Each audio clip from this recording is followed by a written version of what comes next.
I am getting ready to replace and upgrade the inverters that have been powering the house. The inverters have performed perfectly, however, to prevent overloading, we must schedule when to use the clothes dryer. Using the clothes dryer, the toaster, and the microwave at the same time can cause an overload if the fridge compressor kicks on. The two PowerMister SP5K inverters have a total output of 10 kW.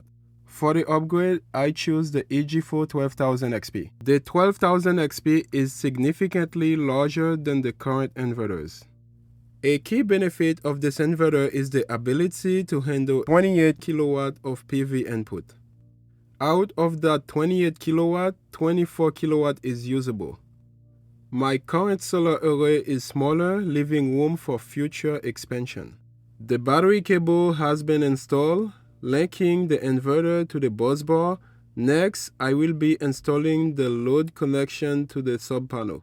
After connecting the load wire to the sub-panel, I will shut down the old system, switch the house to grid power, move the PV wires to the EG4 12000XP, move the battery to the new bus bar, then power the 12000XP to verify voltage. Finally, switch the house to the new inverter.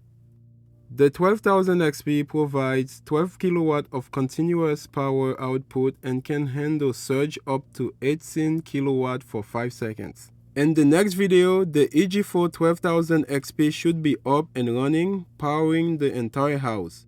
If there is anything specific you'd like me to document or feature in that video, please leave a comment below. I'll do my best to include it. If you like this video, you might also enjoy the recommended videos. Thank you for watching. Hope you enjoy. See you in the next video.